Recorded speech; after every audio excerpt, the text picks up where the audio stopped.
Committee report of the Committee on Youth and Sports. Honorable Kylie Development. Tripulca, Chair of the Committee on Youth and Sports. You are recognized.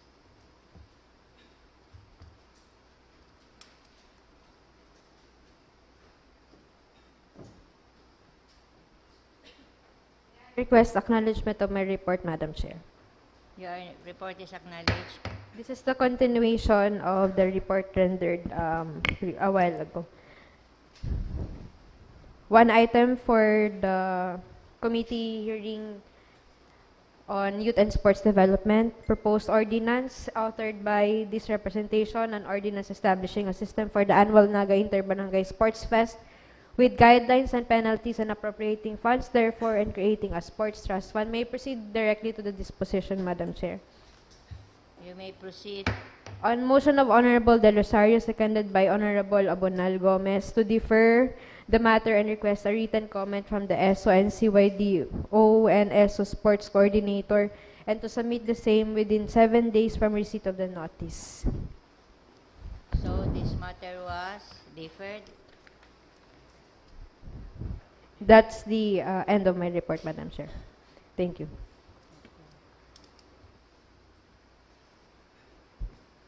So the Secretariat is instructed to write a letter to the following offices for their comment. Next item, The report of the Committee on Appropriations. Honorable Jesse R. Albio, Chair of the Committee on Appropriation. You are recognized.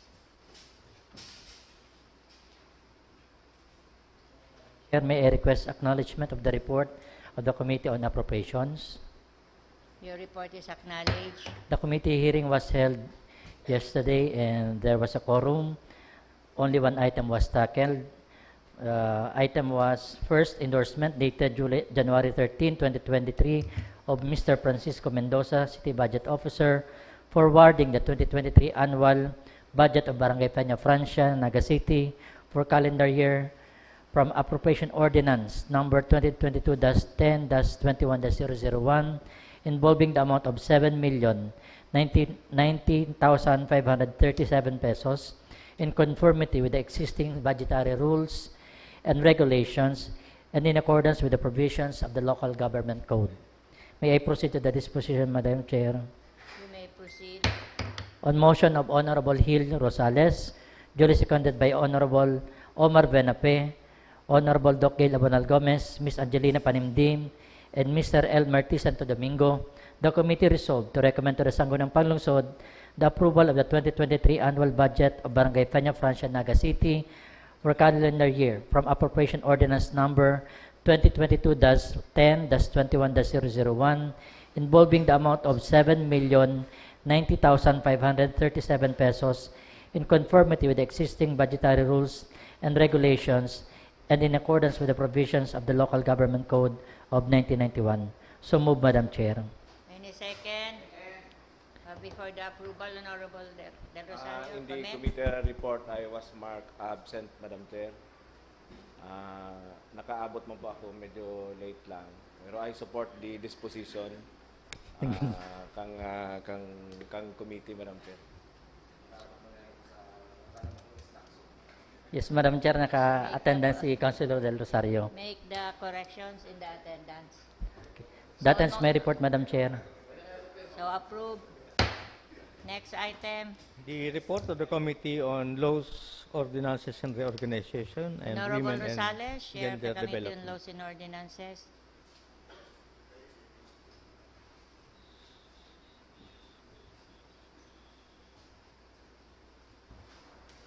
May I request acknowledgement, Madam Chair, of the Joint Committee Report of the Laws and Ordinances and Women and Gender Development. Your report is acknowledged.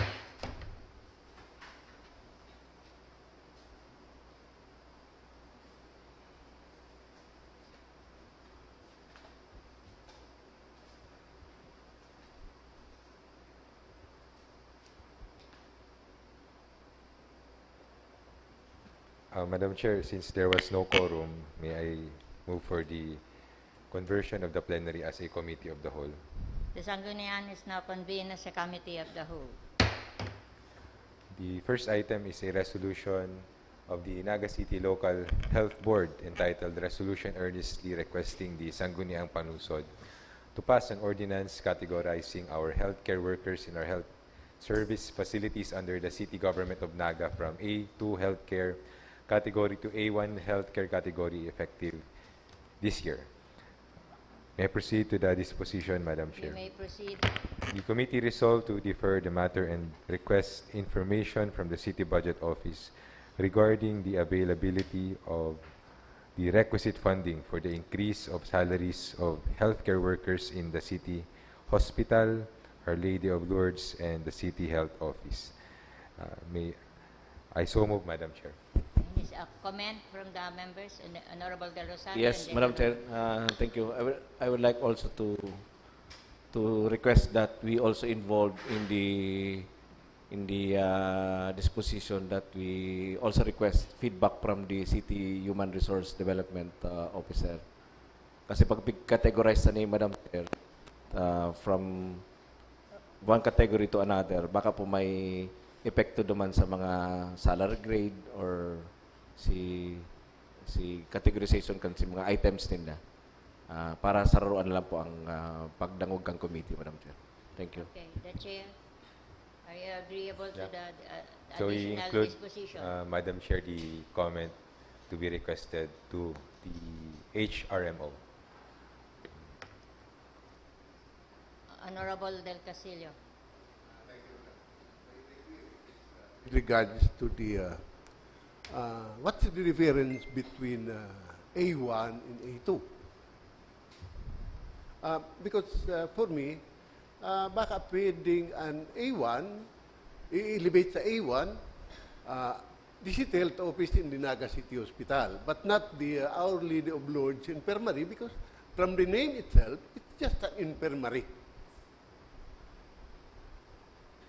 I would like to be enlightened on that matter, Madam Chair. Ano ang pagkakaiba? The chair. To read, Madam Chair, on the facts of and findings, the comment or the answer from Dr. Burha on the same query. He explained that the personnel of the Naga City Hospital, Our Lady of Lourdes, and Health Office are presently categorized by the DOH under A2 healthcare category, when majority of similar workers in the region, like Legazpi and Iriga, had already been categorized as A1. He suggested that it is high time for the healthcare workers of Naga to be classified from A2 to A1. So, ang pinagkaiba po, Madam Chair, is that the salaries will be equal to first class income, income Yeah. class city or highly urbanized city, ICC. That's precisely my point, Madam Chair. Takon ang DOH na nag-categorize, anong basis kan DOH for categorizing this health worker? Kung sa ibang mga siyudad na first class, talagang frequency ng A1,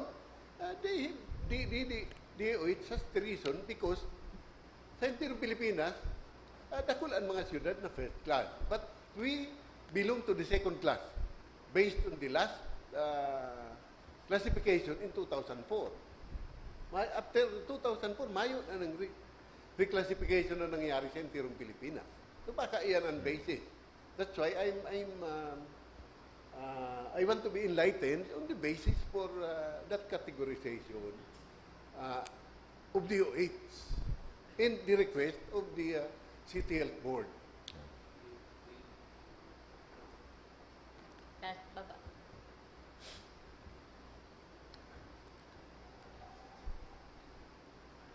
Mas parega, Madam Chair, na bago kita mag-actuar kaniyo, malinaw sa tuya. Ano si Basian?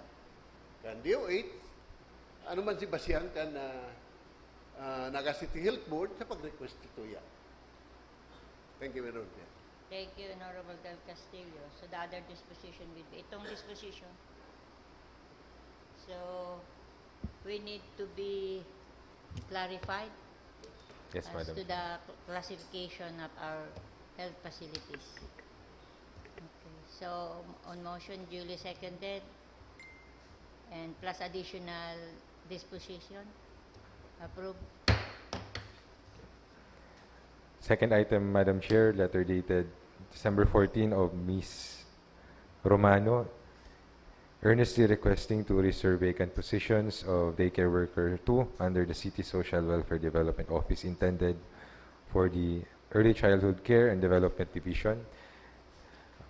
May I proceed to the disposition, Madam You may Chair? proceed. The committee resolved to report to the plenary the matter for proper action, considering that the position of daycare worker 2 that was requested to be reserved is remained available and has corresponding budget allocation.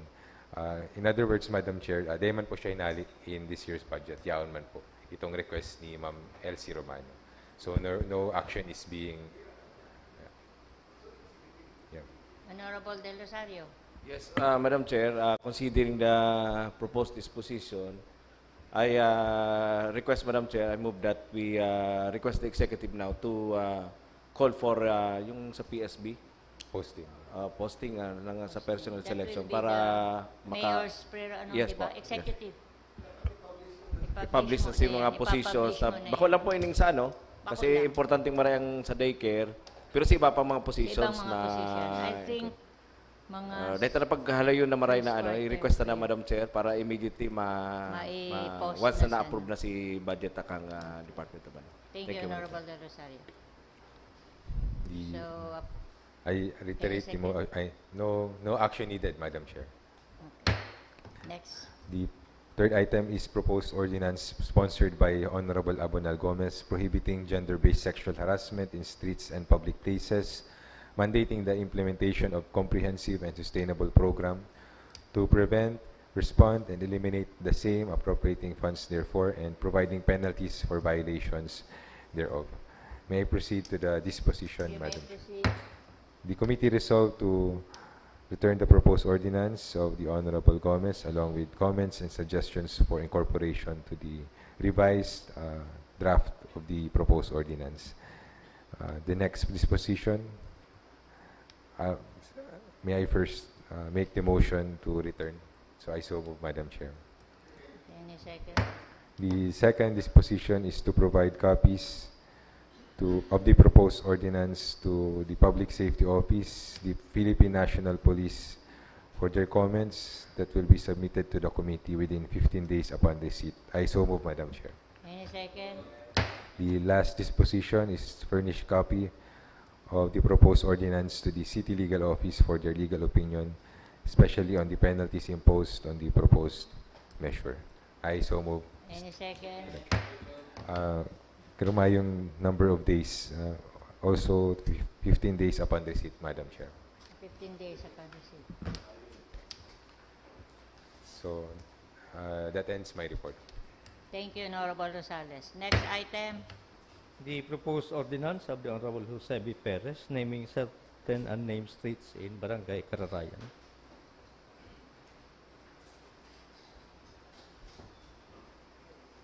Honorable Perez. Madam Chair, the final copy of the ordinance wherein the suggestions, all the suggestions have been integrated, have been submitted to the Secretariat and to this honorable body. And finding the proposed ordinance in order, meaning specifically that the names of the barangay captain to whom the streets were named after were already indicated in the final draft. And the barangay captain Agravante further certified that the deceased barangay captains have passed away more than 10 years ago. And so, Madam Chair, may I move for the approval of this proposed ordinance. Before the approval, the Honorable Del Castillo is raising her hands. Tamayo si pangaran. I will be referring to Section 1, Letter A. Section 1. Yes, number 2. Number 2. Gusto ko kaya maraman no Madam Chair kung ano si basis kan pangaran. is it, yan nakabugta kaya, furthermore, in grateful appreciation to the former city mayor, Who secured the site. who secured this site for a socialized housing project of its AI, Kararayan. the main street surrounding the Bliss Plaza from House of Sales, be named in favor of former Mayor Robredo.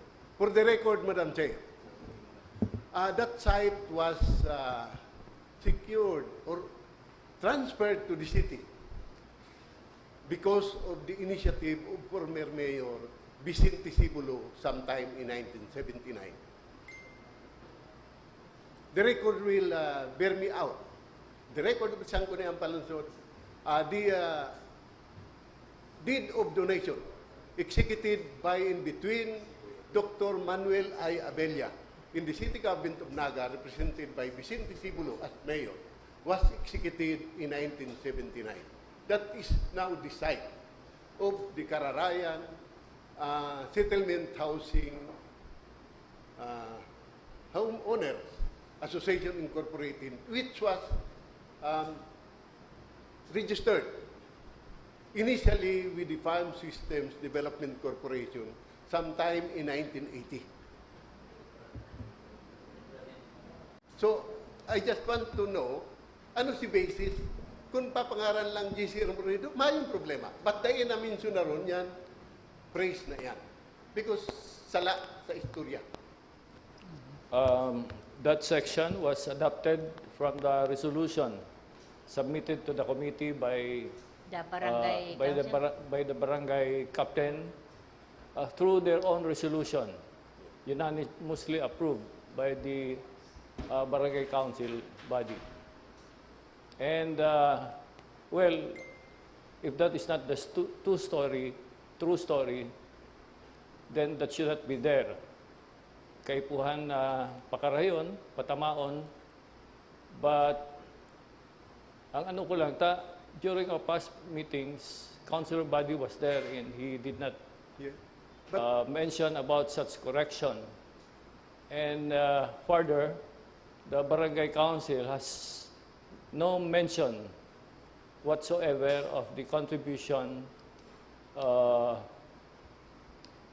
the contribution given by the late Mayor Cibulo. I brought that matter out, Madam Chair, because first, I was an original board of director of the association sometime in 1980. So I have personal knowledge of what transpired in that area. That area was, the property donated by the Abellas consists of a 10-hectare property. 10-hectare property, 2.7 hectare of which is the site of the Bagong Lipunan Improvement of Sites and Services, or the so-called BLIS. Yun na yan, Kararayan Settlement Homeowners Association Incorporated site na yan, Madam Chair. So I just want to straighten the record. And during the deliberation of this matter, that matter was not particularly highlighted. That's why my attention might not... Yes, that matter went side by side with the suggestion that a street be named after Anastasio del Castillo. Dahil yan sinainot na resolution na tinaokang barangay council along with accompanying resolution also with the same brief submitted by the Homeowners Association. Unfortunately, the homeowners also did not mention about the participation and about the story as related by Councilor Del Castillo. If that is the case, the committee is prepared to correct such provision, and I also appreciate that he has no objection about retaining the name of Mayor Robredo, because in fact, nakalaag na yan, street sign na yan duman sa lugar within that Bliss resettlement area. Naka-label na ito as Jesse Robredo Street nga ni. Pigsanglian at the last minute na drive because actually dahil siguro it's more of a circular road na traversing other streets. So with that, Madam Chair, siguro haliun na lang yan, praise na yan. Iyo. Because it will just muddle everything. Pati si Kay Robredo, ano? Yeah. Yung number 2, baliw na Kung lugar. iyon na yan si pangalan na Sige. suggest, we adapt the name, but Sige. without that praise. Because Oo. pag binugtak mo yung praise na iyan, bakit si J.C. Robredo ang dapat ibugtak? Yes, Kundi correct. Vicente Sibulo. I Okay. think there was also a proposal na maghanap talaga ng street na halaba para sa Jesse M. Robredo. May napagulayan yan kay itong past na ano. As regards with that matter, Nagaro very short man na sali po ito. paarog to kayo. Hali sa indayan eh, kaya we cannot also oppose the sentiment. So as per suggestion Pero of as suggested now by the city councilor, haliunta na yan. Haliunta na yung All item together. number 2. Altogether, haliunta na po yan. All together, haliunta. Anyway, there's no harm dahil nakapangaral na nga si street. Oo, sige. kay Anyway, Mayor Robredo. that's the... And there is no other reliable source Barangay. but the man from Kararayan himself. No, Madam Chair. The record of the Sangguniang will tell us that transpired. That the Yan ang event nangyari, really Madam Chair. transpired. Because the Mayor Sibulo was duly authorized by the then Sangguniang Panlungsod or the Municipal Board of Naga. So, because of the information of the Honorable Del Castillo, which is based on record, then you withdraw item, number 2 of your We are deleting proposed number resolution. 2 from the draft from the ordinance being Of proposed the- for approval. So, on motion duly seconded? Motion, final motion. After all the last-minute corrections have been forwarded and corrections have been accepted, may I now propose for the approval of the proposed ordinance? Any second? Okay, approve. Next item. Final na yan. Duwang beses na, duwang beses itong Pinakorreksyonan. suggest ni Honorable Del Castillo na iiba si first name. Bako lang apin, tabaka titintin yan ni ano. So next item. The proposed ordinance of Honorable Hildy Rosales, otherwise known as the I Engage Ordinance. Honorable Rosales, iyon na yan si kasubagong sinasabi. Last session, Madam Chair, I discussed thoroughly the provisions of this ordinance, and as requested, I provided copies to the members of the Sangguniang for their review and perusal. No changes have been made since I submitted this draft ordinance for consideration by the plenary and committee, and it is still pending for approval for its second reading. So I give the floor to my colleagues if there are questions. If there is none, then we can proceed with the approval. Honorable Del Rosario. It's my suggestion, Madam Chair, is sa title na lang before our final approval today. My suggestion should read as yung third line, establishing mechanisms for its implementation, not for its enhancement. So an ordinance promoting individual citizens' participation in Naga City's legislative process, establishing mechanisms for its implementation, and appropriating funds thereof. For its If implementation. the author would... Honorable Rosales, are you agreeable to the proposal of the Honorable Del Rosario? It's okay with me, Madam Chair. So, the motion? There was a motion, any second? A formal motion. If there are no more questions, Madam Chair, I move for the approval of this ordinance on its second reading. With the following, With the third na baga? Okay, so third approve. and final reading, Madam Chair. So seconded, duly approved. Next item. The answer to the complaint of Punong Barangay Peña. Blue ribbon. Red. Blue ribbon. Next item. Number 12. The email from Fernandez compound. regarding the Fernandez compound expropriation. So Committee on Housing. New business, the email dated January 17 of Engineer Kadag, Project Manager, Dragon Cube Enterprise. Environment, expressing interest. Committee on Environment and Energy. Ano?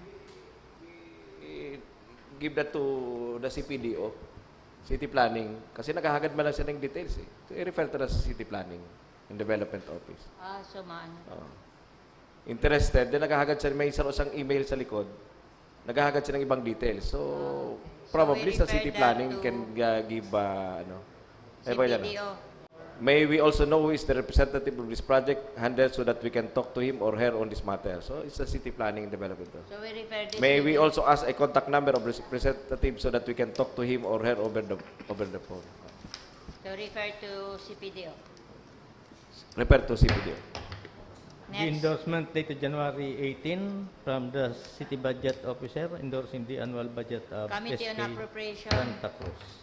The endorsement from the Honorable City Mayor forwarding the request of Philippine National Bank Area Retail Lending Center for the use of plaza on February 15 to 17 for consumer auto Use of loan plaza. Kasi day.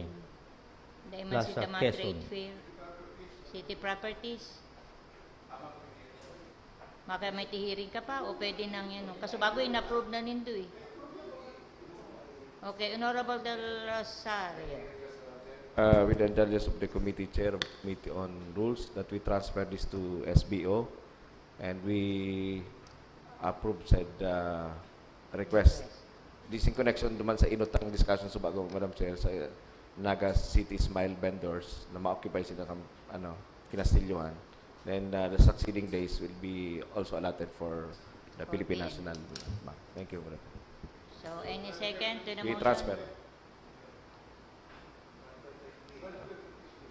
Transfer to SBO first. And for final motion, Madam Chair, I move that we approve said request.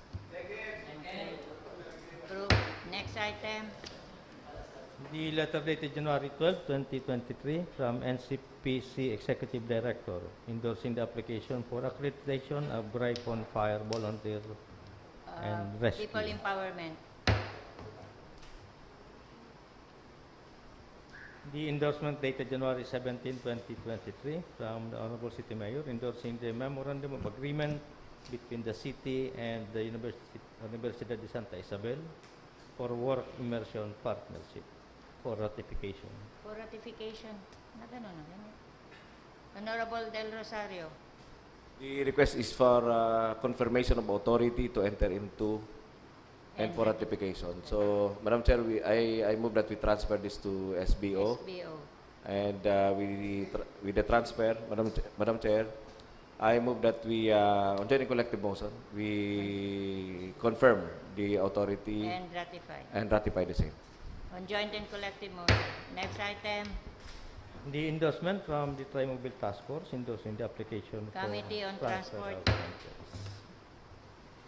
The letter dated January 19, 2023 from Mr. Leo Nacario Committee on regarding his Transport. special franchise. Next item. The letter from the Naga College Foundation. Mga ano yun, yung mga awardee na kung Awardees pwedeng for matantaman ng exemplary recognition. individuals. Honorable Del Rosario. Madam Chair, I suggest, Madam Chair, that all the communications related to the grant of commendation, we refer to the Secretariat and they recommend to us kung sino yung nag-qualify duman sa ordinance sa criteria. Based on the ordinance. Okay. Para mabilis ang disposition ta. So We these refer that to matters, Secretary. matters regarding to recognition or resolution of commendation will be given to the Secretariat. Oh, pag ganun. Next item. The endorsement dated January 23, 2023, from the Honorable City Mayor endorsing the letter of Electronic Commerce Payment Incorporated. The Mayor is requesting for authority. Authority. Siya ni kaka vending machine ba yun? Okay, city properties. Other matters, copy of the ILG memo circular number 2023-004 on the Philippine Councilors League Noted. National Convention. Ay, that's the president of the PCL, Naga. Madam Chair, before the March 9 to 11 National Convention, yung recent na first board meeting of the PCL sa Legazpi just last week, the board agreed that we will conduct a regional meeting of all councilors of Bicol sa February 16 to 18. So may dumaan pa kitang schedule this February 16 to 18, and sa March 9 to 11. So I've already asked Madam Chair your authority and si Sir Purge to facilitate yung... So you will be attending the Yes, first po. regional meeting. Yes. And then And we also invite yung City Vice Mayor for this. Thank you. Okay. Thank you. Okay, Honorable, are you... okay, Honorable. In addition, Madam Chair, the venue of the regional summit meeting is not in Bicol region. Same? It will be in Region 6. Region 6. Duman sa Pigdumanan, sa Boracay, Madam Chair. Boracay. Yes. Regional? Yan si agreement can board. So, Ay, wow, Boracay. si gusto mag-attender, you can now prepare for your Ano hotel? airfare. What hotel? February Boracay. 16 to 18. Kaya nga ni, to 18. After Anong Valentine's hotel? Day, 16 to 18. For those who are Yeah. Pwede na interested magpabook to sa airline, Madam Chair, medyo barato pa.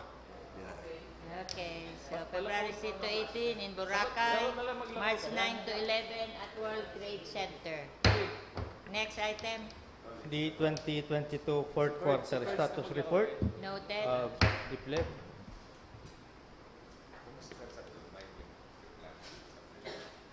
You say Mairiba. The letter from the Deputy Executive Secretary for General Administration on resolution number 2022-812.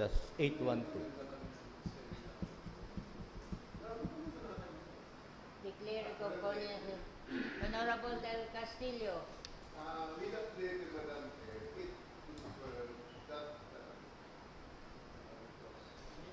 Our request to be declared as highly urbanized has already reached the office of the President. With the legal requirement as mentioned in the letter, we have already complied with that legal requirement. So we'll just be waiting for the action. Of the Office of the President. Actually, the letter is addressed to the Secretary of the ILG. Our previous request, Madam Chair, was also referred by the Office of the President to the DILG. So we'll just be waiting for the endorsement or the action from the DILG because apparently the wording under the local government code is the action of the President is ministerial. Yan si Madam Chair, based on the letter of the Deputy Executive Secretary for Administration. So with that, we'll wait for the action of the ILG in the Office of the President regarding our request. So we take note. Thank you, Madam Chair. Thank you. Next. Okay, Honorable Del Rosario.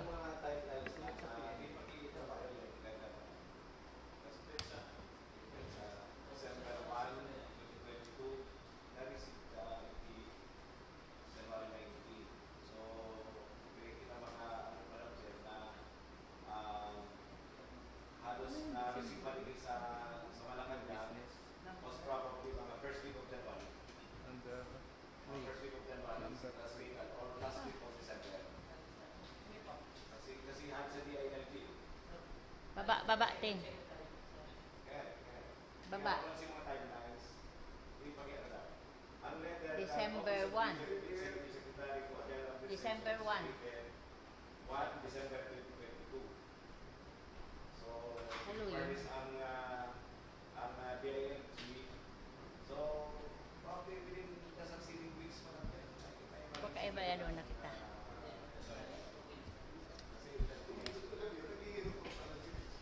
Okay, so we take note. Next item, The list of proposed awardees from St. Joseph referred School. to the Secretariat. And their report in 3 days. Okay, next item. Nominal voting. Nominal voting, Honorable Del Castillo.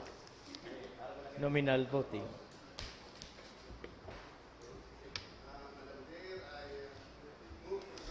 All resolutions and ordinances to nominal voting and move for its approval. Any second? Approved. Next item. Move to adjourn, Madam Chair. Any second? Session is adjourned.